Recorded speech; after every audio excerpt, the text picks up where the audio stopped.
Hello! In this Haas tip of the day, we're going to take a quick look at one of our coolest probing cycles. Now, whether you have a probe yet or not, understanding these basic probing cycles is going to make you a more valuable machinist.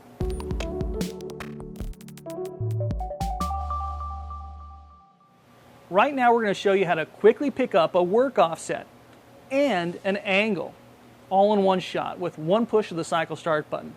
You can use that angle value later on with a G68 rotation or even on one of your rotary setups. Now, the most common probing routines can be run on your Haas mill just by handle jogging your probe up to your part and then answering some fill-in-the-blank questions on the Haas probing page. This couldn't be easier. Now, this is the probing page under VPS, Visual Programming System, on a next-gen control. The machines are leaving the factory today.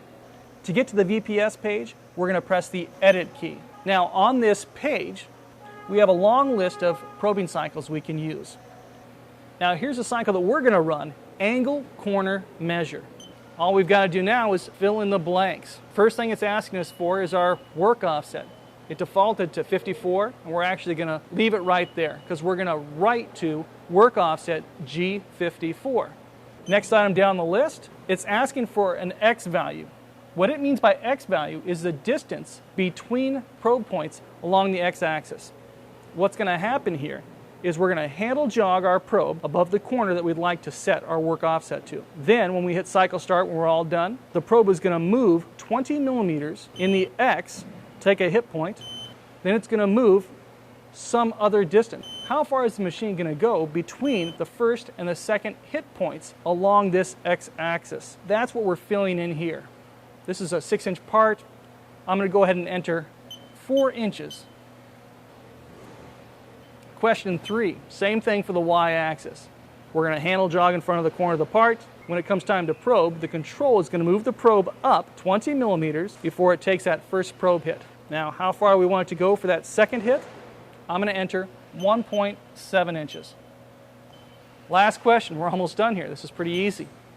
What corner would we like to probe from? Which corner do we want to set as our work offset? We're going to set this front left corner, corner 1. If we were going to go off this back right corner, we would choose corner number 3. Now, when we enter those X and Y values, those are just lengths. You don't have to put in a plus or minus. The control figures all of that out based on what corner we've decided to start from. Now all we've got to do is follow the on-screen instructions and press F4 to generate the code. I'm going to output this to MDI. Now I'm going to go ahead and load up our part, handle jog that probe right in front of this front left corner, and press cycle start. Okay, the machine is actually probing along the Y-axis first. It moved its 20 millimeters, probed once, and then moved another 1.7. Now it's doing the X. Here's the cool part. Here's the thing I'm excited about. Not only did it write to my work offset, my G54 XY value, but it wrote the angle along my X-axis, that front face, to macro variable 189. Now, we're working on a next generation control here. Macro variable 189 and macro variable 10,189 are interchangeable on this control. Now, on my macro variable page, it says that 10,189 is at 0.004. That means that my X-axis angle is 4/1000ths of a degree. Now, what about my Y-axis? What angle is that at? Well, that value is stored under variable 192, or 10,192 on a next-gen control. Again, 10,192 and 192 are interchangeable on a next-gen control. If you're on a classic control, you'll just be looking for 189 and 192. So our 10,192 is 89.95 degrees. Now that's a saw cut surface. It's not perfectly at 90 degrees, but we expected that. Now I don't want to look at the macro variable page every time I want to see what my angles are. So I've actually set up my timers and counters page to display 189 X angle and 192 Y angle. Now, for more help setting up your macro labels, check out our timers and counters video. We've made an entire video that shows you how to set up those labels. So our raw stock was pretty close to square, right? Let's go ahead and break loose the bolts on this vise. We'll kick it over at some funny angle and we'll run this exact same cycle again and see what we get. Okay, so we've got some new numbers here.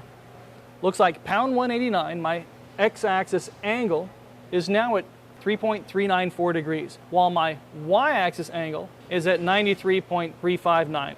We can take those angles and use them in a G68 rotation program, or even just take that value and put it in as a B or C axis work offset on our rotaries. But what if you don't have the template that we have on our next-gen control? Well, this shouldn't be a problem. If you've got a Renishaw probe on a Haas mill, we can show you how to probe this angle. Okay, so here's the code that we're going to use. You already have the correct macros on your machine. We're going to start with G0, G90. That's just a safe startup line. We're going to follow that up with a G65, P9023, A15. You're going to enter that just as you see it on your screen. This is going to call up the correct macro to find that corner and write to variables 189 and 192 with those angles that we're looking for. Next, we're going to enter an I value. This is the distance along the x-axis between our probe points. That probe is going to move 20 millimeters, take one probe hit, then it's going to move over by our I value. In this case, I 4 inches before it makes that second hit point. Next, we're going to add our J value. In our example, we moved up 1.7 inches between our y-axis probe hit points. Next, we come to our B value. This is a corner that we'd like to start from. 1, 2, 3, or 4. We started out at corner 1, so I used a B1 decimal. This is it, our S value. S54 decimal point. This means that we're going to write to work offset G54. If you wanted to write to an extended work offset, like G154 P30, we would just use an S154.30. If you just want to check an angle and you don't want to write to any work offset, you can just leave the S value off altogether. Well, now you're all set to go ahead and probe the angle on your part. Now be sure to subscribe to this YouTube channel. We're going to make videos that show you how to take that angle and use it with a G68 rotation. We're also going to write some custom probing macros that we can use to set up our rotaries. I'm looking forward to it. That's it, and thanks for watching this Haas Tip of the Day.